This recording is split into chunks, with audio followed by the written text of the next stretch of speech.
கூட்டணி கட்சிகள் ஆதரவுடன் பாஜக ஆட்சி அமைக்கும் நிலையில் எதிர்க்கட்சிகளின் விமர்சனத்தை வீழ்த்தி வெற்றிகரமாக 5 ஆண்டுகளை நிறைவு செய்யுமா என்று பொதுமக்களிடம் கேள்வி எழுப்பினோம். அவர்கள் அளித்த கருத்துக்களை தற்போது பார்க்கலாம்.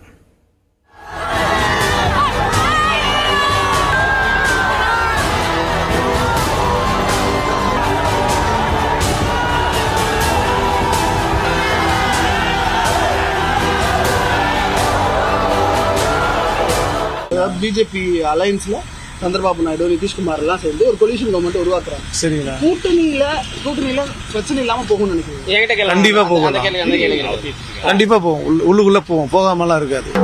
போகாம எந்த ஒரு அரசியலும் இருக்காதுண்ணா. கண்டிப்பா இருக்கும். ஆமா, கண்டிப்பா இருக்கும். ஆனால் பதவி விட்டு கொடுக்காம இருக்கிறதுக்காக வேண்டி சந்திரபாபு நாயுடையும் நிதிஷ்குமாரையும் 2 பேரும் அரவணைச்சு கொண்டு போயே ஆகணும். ஆனால் அவங்க வைக்கிற டிமாண்ட் பார்த்துன்னு சொன்னால் இவருடைய ஆட்சி நிலைக்குமாங்கிறது கூட ஒரு விதத்தில் சந்தேகமாக தான் இருக்குது. மோடி 240 சீட் வாங்கியிருக்காருங்க. வாஜ்பாய் இதோட சீட் கம்மியாக தான் வாங்கினார்.